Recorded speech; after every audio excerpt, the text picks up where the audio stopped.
portable nature of podcasting is a perfect fit for our devices. Rob commented on Facebook, "Why are you surprised that so many Americans don't know about podcasts? They continue to be pretty obscure for most people because of tech limitations, but also subject matter. There's nothing wrong with a medium that focuses on less popular and specialized or rarefied topics and perspectives. The mass audience is not the measure of value or the good." Good point, Rob. And I think that podcasting is kind of great because you don't have to pitch the idea to a company that's worried about ratings. You can just say, hey, I want to do a podcast on X, and it exists. Right. And X is anything. Podcasts are not limited by subject matter. I mean, there are hundreds of thousands of podcasts out there, and there is literally a podcast on every single topic. The other day I found a podcast that was devoted to people who have dairy herds, and it was about silage. I mean, so if that is your area of interest, there is a podcast out there for you. I'm Joshua Johnson. You're listening to 1A. Kathy in Minneapolis asks, is there a difference between streaming audio and podcasts? No. I mean, podcasts, you take it with you. You can take it with you. Streaming audio is you are generally listening on a desktop, or you can stream on a device. I mean, really, the difference is the ability to download, so that if I want to listen later, I can download it and I can have it in my phone or my device. So I think, it's a negligible difference. Marcia asks, are all podcasts free? No, that's an excellent question. There are a number of audio programs that you pay for. There are special services. So a lot of the folks that make podcasts also have a component where you pay. So it's extra content. But by and large, most of them are free. Douglas tweeted us, I love the idea of podcasting, but I have no idea what to podcast about. Any ideas? And don't just say anything, please. I mean, first I would interrogate what you're interested in. Do you have a hobby that you feel is underrepresented in podcasting? Do you feel that your particular voice on a particular subject is missing? In which case, then go for that. I would not say sit around the table with your friend and talk about stuff. Jonathan wants to know, do you, Lauren, teach a class on this? If not, can you recommend places to learn how to podcast, or is there a podcast for that? There are podcasts to learn how to podcast. Actually, that's true. I do not teach, although I know, Joshua, you did teach podcasting. I did. I taught at UC Berkeley's Graduate School of Journalism. Right. So people can get training. There are a number of programs out there that teach audio storytelling. Some of them are, 1 day. Some of them are 2 months long. So there are programs out there if you're looking to learn, the ins and outs of podcasting. My one best tip for you if you want to learn how to do a podcast is use the voice memo function on your smartphone or something else. There are all kinds of apps to record audio and talk for 5 minutes. Just do 5 minutes on whatever it is you think you're interesting enough to talk about on, with no notes, no audio cuts, no music, no nothing. You got to have the story to be able to tell it before you embellish it with audio or effects or mixes or whatever. It's about whether or not you can speak it, not whether or not you can make it last an hour. So whatever it is you have enough conversation for, maybe start there. And also, maybe, can you stand your own voice for 5 minutes? Yes. That's another thing. Speaking for 5 minutes uninterrupted is not easy to do. Any recommendations for maybe what people should be starting out with? There are a number of podcasts that have been making news lately, like S-Town and Missing Richard Simmons, which are kind of all over the zeitgeist, but what else is out there? Absolutely. There are so many podcasts out there that I think are a light lift for folks if they're new to it. If you like storytelling, such as the Moth Radio Hour, which is a radio show, maybe try the Mortified podcast. It's people telling stories about very embarrassing childhood experiences. They run about 20 to 30 minutes, not a huge time investment. I would say if you like interview shows like Fresh Air with Terry Gross, maybe try something like Death, Sex, and Money. Also similar time investment, 20, 30 minutes. Interview segments with amazing celebrity guests and regular people. But those are digital only, so they don't broadcast on the radio. Kelly in Chapel Hill wants to know, could you suggest any great podcasts for kids? There are a lot of podcasts for kids out there. It's definitely a growing medium. we had a young man, 6 years old, on our show who produces a show called The Show About Science. There are other science-related podcasts for kids. I think one is called Bumble. I think there are lots of... if you Google kids podcasts, I guarantee you'll find it. We don't have them on our show too often because our adult listeners maybe aren't that interested. Exactly. Although they might be interested for their kids. That's true. Let me see if I can squeeze in a few more questions quickly. Michael in Washington asks, is there a centralized list of podcasts? No, because there are tens of thousands. We try to curate podcasts on our show, so you can always go to biglisten.org and find what we're talking about. There are lots of podcast newsletters out there, and then iTunes, of course, you can go on, but it's really like a jumble sale of podcasts there, and it's not it's not an easy list to go through. Lauren Ober hosts The Big Listen from WAMU and NPR. It's online at biglisten.org. Lauren, thanks very much. Thanks, Joshua.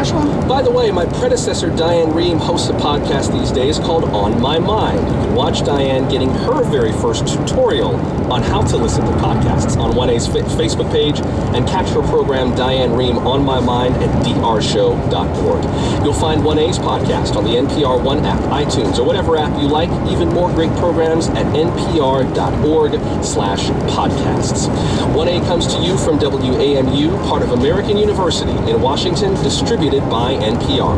Until we meet again, I'm Joshua Johnson. Whether on air or online, thank you for listening. I'll see you tomorrow for the Friday News Roundup. This is 1A.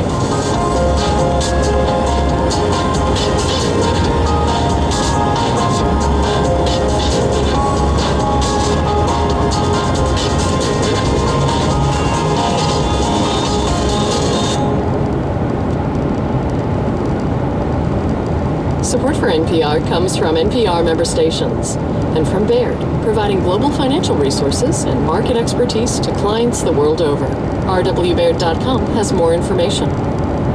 From Lumosity, with a 10-minute fit test to challenge memory, attention, and problem solving, training programs that draw from 50 brain games, and tools to compare scores with global averages. Learn more at lumosity.com. And from the John S. and James L. Knight Foundation, helping NPR advance journalistic excellence in the digital age. I'm Joshua Johnson. Next time on 1A, it's the global edition of the Friday News Roundup. Syria and North Korea are putting President Trump's America First foreign policy to the test. It crossed a lot of lines for me. We'll step back and make sense of this week's top international stories next time on 1A.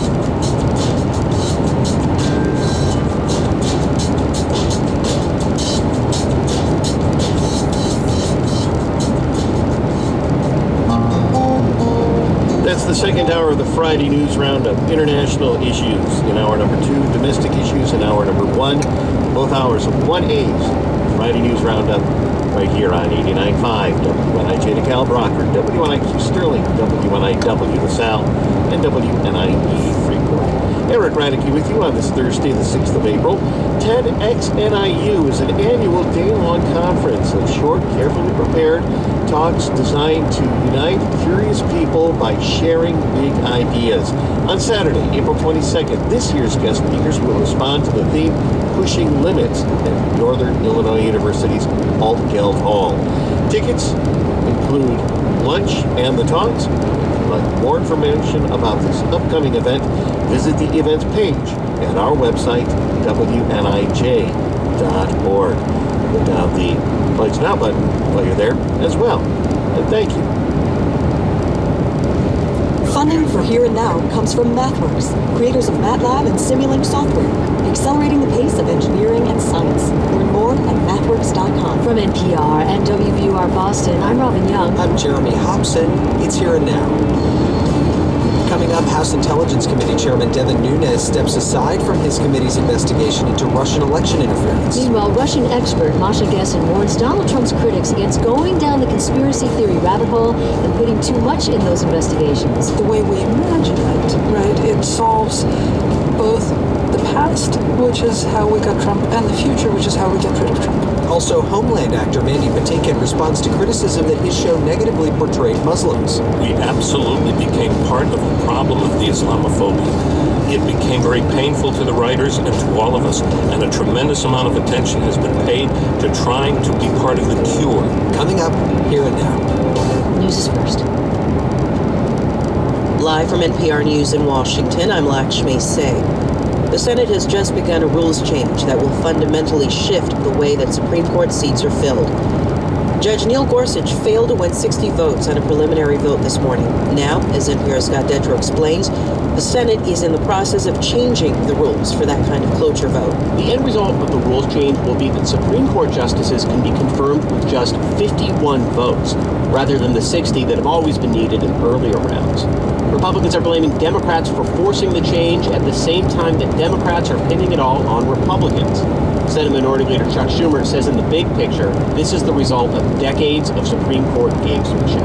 Wherever we place the starting point of this long twilight battle over the judiciary, we are now at its end point. Senators from both parties say they're worried that with a lower vote threshold, presidents will nominate increasingly partisan and ideological justices. In the short term, Gorsuch is expected to be voted onto the court tomorrow.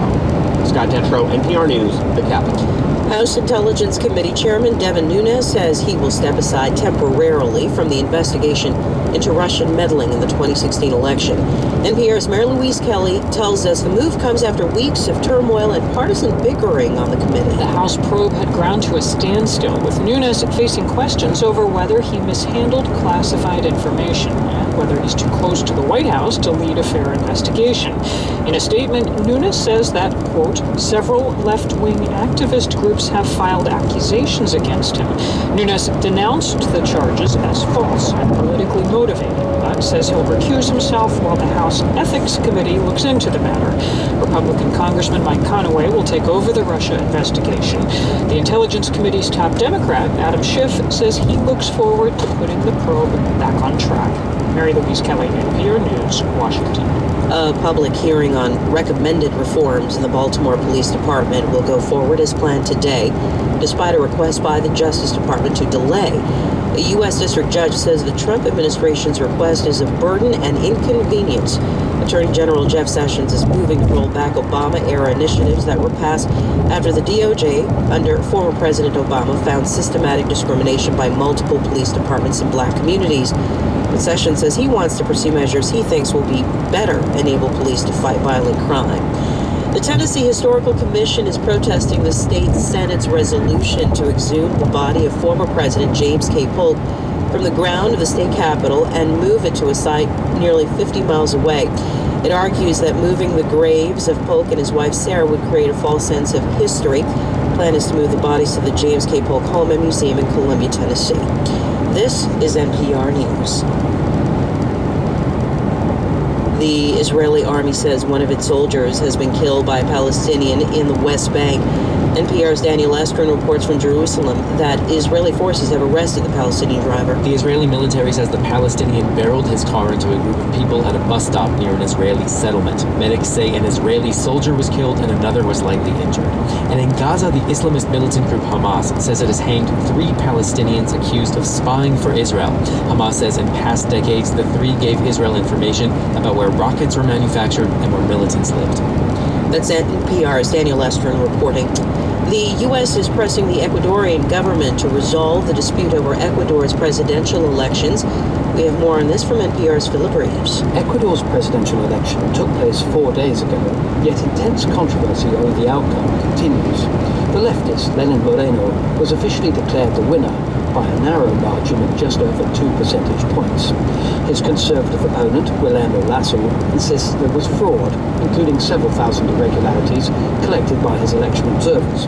Now the U.S. State Department's issued a statement congratulating Moreno, but also saying it expects concerns about the electoral process to be resolved in a legal and transparent manner. Tensions are running high. On election night, Lasso's supporters clashed with the police. Fearful of more violence, Ecuador's Catholic bishops are appealing for calm. Philip Reeves, NPR News. U.S. stocks are trading higher, with the Dow up 60 points at last glance at 20,708. I'm Lakshmi Singh, NPR News in Washington. Support for NPR comes from NPR stations. Other contributors include Bryant University, for 154 years, dedicated to educating and inspiring students to discover their passion, become innovative leaders of character, and make a difference around the world. Learn more at bryant.edu. You're listening to Here and Now on 89.5 and WNIJ.org, where we've got temperatures in the mid-40s on our way up to the upper 40s this afternoon. Mostly cloudy skies throughout, clearing out sometime tonight with a low of 30, and then sunny for Friday with a high of 54. We'll have patchy frost early in the morning Saturday, then it warms all the way up to a mostly sunny 65. Partly sunny Sunday with a high of 72. This is WNIJ. From NPR and WBUR, I'm Robin Young. I'm Jeremy Hobson. It's Here and Now. House Intelligence Committee Chairman Devin Nunes announced today that he's temporarily stepping aside as leader of the committee's investigation into Russian interference in the 2016 election, though he will remain chairman of the House Intelligence Committee. Democrats have been calling for Nunes to recuse himself for the past 2 weeks, saying he's too close to the White House and not able to run an impartial investigation. Scott Detrow is NPR congressional reporter. He joins us now. Hi, Scott. Hey, Jeremy. And this is pretty big news. I mean, it didn't seem like Nunes had any intention of stepping aside from this investigation. Why is he doing it now? Yeah, this was really surprising because he's been consistently pressured to do this ever since that episode where he came forward with information that he said came from a whistleblower and in fact likely came from White House staffers themselves about this whole masking thing, which I guess if we spell that all out, that's another 20 minutes because that story has taken so many twists and turns. But the bottom line is that Democrats had said that Nunes seemed more interested in supporting the Trump White House than investigating the Trump White House, and he had resisted those calls. It was very surprising to see until a few minutes later a statement came out from the House Ethics Committee saying that they have launched an initial review of whether in all of these statements Nunes had made unauthorized disclosures of classified information. Now, we said that he is temporarily stepping aside. What does that mean? Is there a chance he's going to come back and run the investigation again? I think he's leaving that open. I think just politically and logistically, it would be very hard for him to retake control of the investigation after he once stepped away, especially since after so many Democrats in the committee said that he had just lost their trust to conduct a bipartisan investigation. The key point is that he's remaining chair of the committee, so on other things the committee does, Nunes is still in charge. But of course, this is the most high-profile thing the committee's doing right Who's now. taking his place? A Texas Republican, Mike Conway, is taking his place. And House Speaker Paul Ryan issued a statement saying that Nunes still has his trust. But we actually just got a really interesting statement from Nancy Pelosi. I'll just read one sentence of it. She said, "The White House made a fool of Chairman Nunes, and he has deeply tarnished his credibility as chairman." Well, and also we hear that another person that's going to be helping out in the investigation is going to be Trey Gowdy, who we all know from the Benghazi investigation.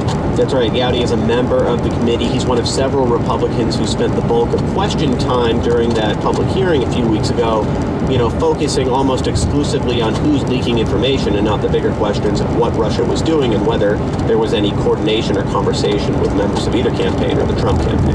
Okay, so lots to watch in the House, but it is also a big day today in the Senate. Senate Democrats filibustered Judge Neil Gorsuch's nomination to the Supreme Court. The initial vote was 55 for, 45 against, with 4 Democrats voting in favor of Gorsuch.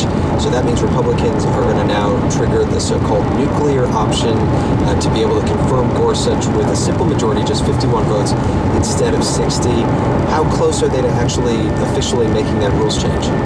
This is a very, if you like rules of order and parliamentary procedure, this is your time to shine right now. It's a series of parliamentary points. Mitch McConnell is making them. Chuck Schumer is making them. It's going to go on for a while, but the end result of all of this parliamentary procedure is a rules change that's going to fundamentally shift the way that the Senate does business. What's the atmosphere like in the Senate today? This is really telling. I was in the Senate for a while during that first cloture vote, and it is notable that the Senate is actually full today. Most of the senators are sitting at their desks. The press gallery is packed. The observers gallery is packed. That's hardly ever the case anymore. You have 3 or 4 senators in the chamber at a time. But this shows how monumental it is. It's kind of like the old Senate before C-SPAN. Everyone is there and clearly paying close attention. But do they feel just bad and upset about the fact that this is happening, where they're changing the rules in this fundamental way?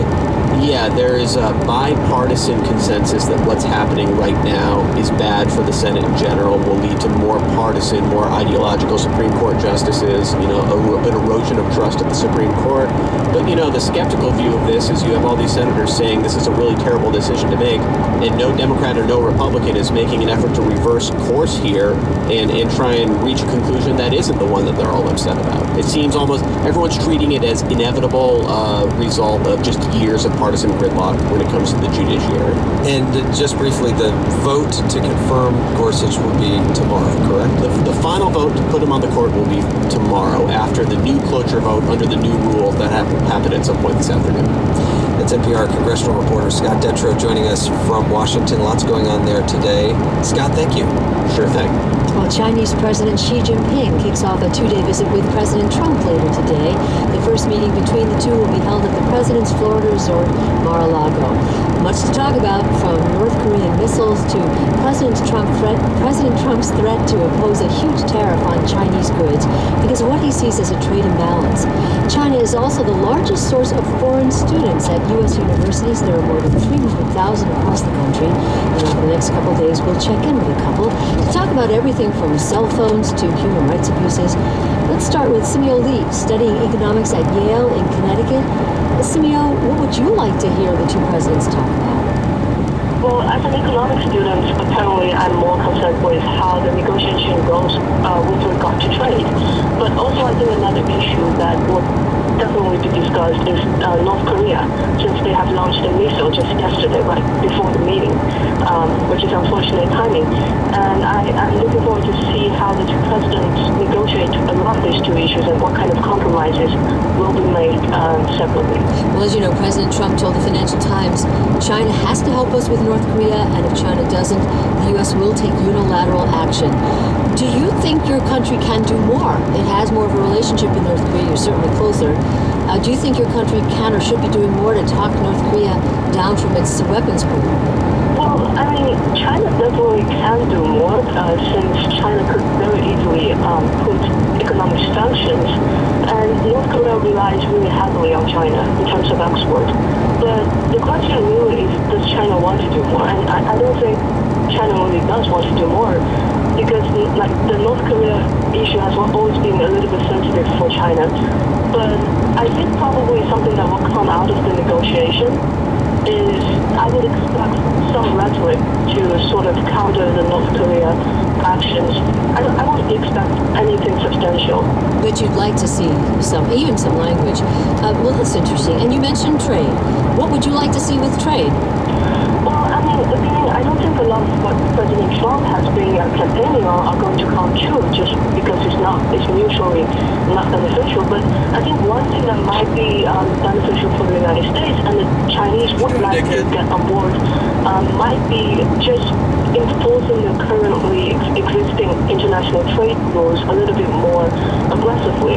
For instance, I think something that President Xi might want to compromise on would be strengthening protect for international property and strengthening rules against anti-dumping. And those are the things that President Trump really wants to pursue, and that would directly correspond to his constituents as well. So you agree that the Chinese have been accused of stealing intellectual property, patents and such. Yeah. You're saying that that's something that China should address.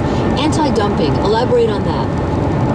Well, China has apparently exported a lot of steels, cheap steels, to the United States, which has added to a lot of agonies of the U.S. workers, especially in the Rust Belt, I would say. So I think that's a point where Trump would really want to get in and earn a little bit of something for his voters. So that's so interesting. You agree that China is dumping cheap steel on the U.S. Of course, construction people here say it works to their advantage, because it is so cheap. But as you noted, it's putting steel workers here out of jobs. So you're saying that is something that China could compromise on. What could the U.S. compromise on? Well, I mean, U.S. could, Trump, firstly could rein in a little bit on his rhetoric against China. And apparently he has already reversed course on the question of Taiwan, which is a good sign. Also, China would probably expect Trump to compromise a little bit on North Korea, instead of just saying, oh, we're gonna go right in and pursue unilateral military action, because that's something China doesn't want to see. Well, and again, President Trump has not said he'd take military action, but he has said he would take care of North Korea. So, but I hear you. Do the relations, when they got particularly heated between the Trump campaign and China, Donald Trump saying that China was raping our country with some of its trade imbalance. Does that worry you? I hear you laughing, or do you think that that's just talk? Well, I think that's apparently just talk, and I seriously don't really understand why Trump is so insistent on focusing on the trade deficits, because the United States has trade deficits with another 110 or 111 countries in the world. I mean, the point really is how does Trump domestically try to distribute this kind of surplus for trade more equally, so that some of the voters who voted for him can benefit as well. That's when I think Trump could potentially target some of the key issues that his constituents care about. And instead of just labeling China currency illegally, it doesn't do any good, because China's currency has been appreciating for so long now that it's really ridiculous to, for this moment, say that China has been manipulating its currency. You're saying that Donald Trump should just try to figure out ways to compromise with the Chinese to make it better for the people who voted for him, the people who are in manufacturing and other industries. Right. Simeo Lee, undergraduate economics student at Yale. Thank you so much. Thank you. Thank you for having me. One voice heard from you. You're listening to you.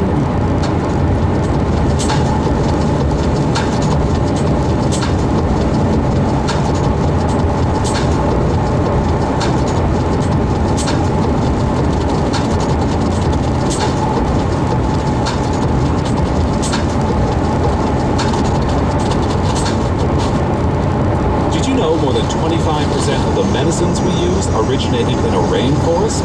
New discoveries can come from anywhere if you're paying attention. It's a bit like the in-depth journalism WNIJ provides. You never know what piece of information will lead to a crucial discovery. Make a gift to WNIJ and help preserve diligent, accurate reporting. We'll plant a tree to mark each gift we receive. Make your gift now at WNIJ.org. You can also call 815-753-8800. I'm Jack Leviar. As President Trump is due to host Chinese President Xi Jinping at his estate in Mar-a-Lago, Florida today. It is the first face-to-face meeting between the two leaders of the world's two largest economies. It comes after a promise by the president to deliver an ultimatum to China over North Korea's rogue weapons program. Russian President Vladimir Putin says there needs to be an investigation into the chemical weapons attack in Syria before world powers cast blame. Russia says poison gas was released after a Syrian airstrike hit a rebel arsenal containing chemical weapons. Western powers blame the Syrian government. U.S. mortgage rates are falling for the third straight week. Freddie Mac reports the average rate on a 30-year fixed-rate loan now stands at 4.1%, down from 4.14 last week. That is approaching its low point for the year, though still half a percentage point higher than a year ago. You're listening to Here and Now.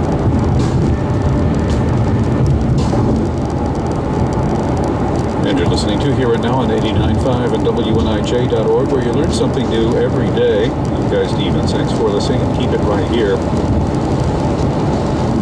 And then later on, Here and Now, Hope Springs Eternal. Baseball season is underway. So, fans in Chicago, of course, wondering if the Cubs can repeat. And I don't mean wait another 100-something years for another pennant, but to actually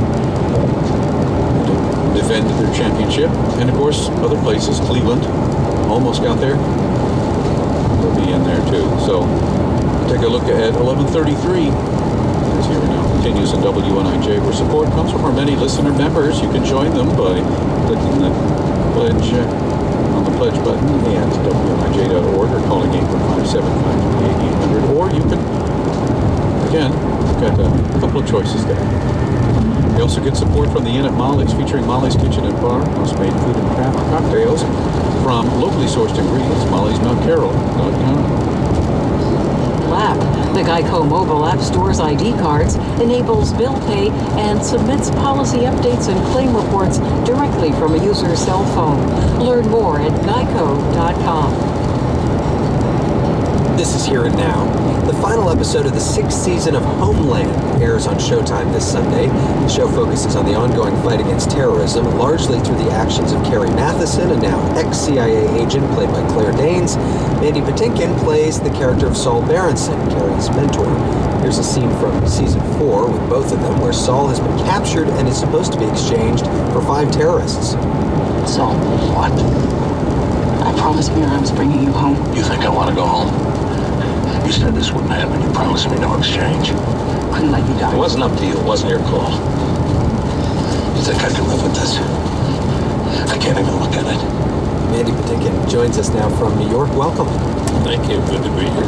And I want to start with Homeland. And one of the things about Homeland all along the way over the many seasons is that it has managed to stay kind of close to what's going on in real life. And we see that again in this season. In one of the most recent episodes, we see people protesting, chanting, "Not my president."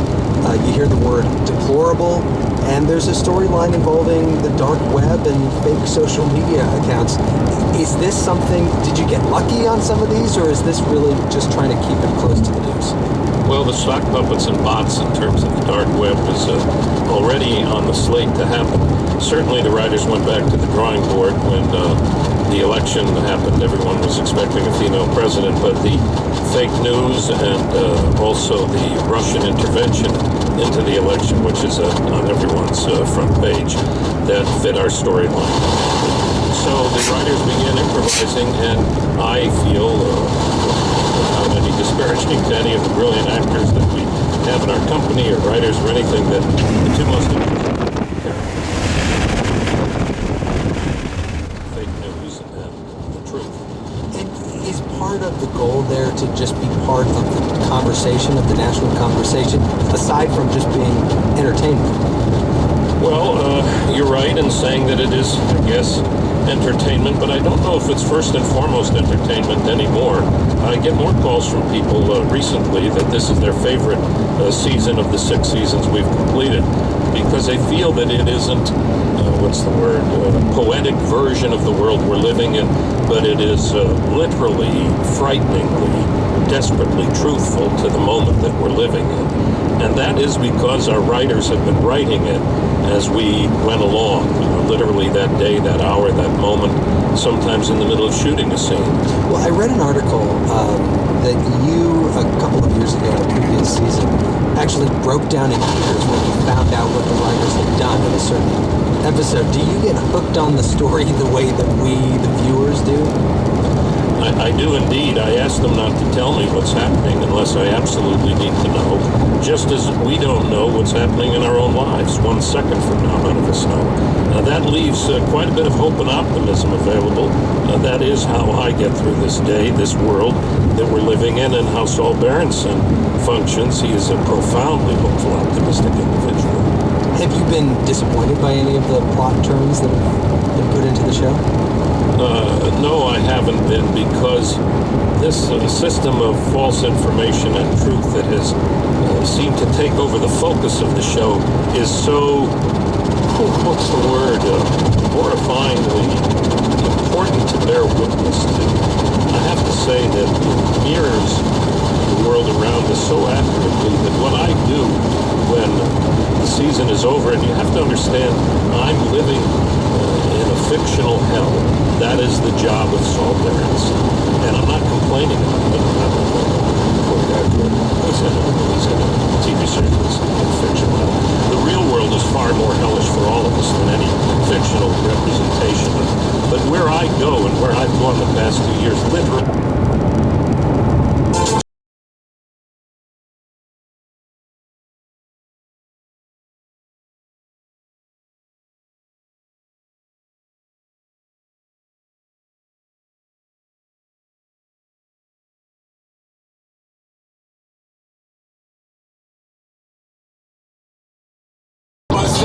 She got a 6-year-old, trying to keep him warm, trying to keep all the gold. When he looks in her eyes,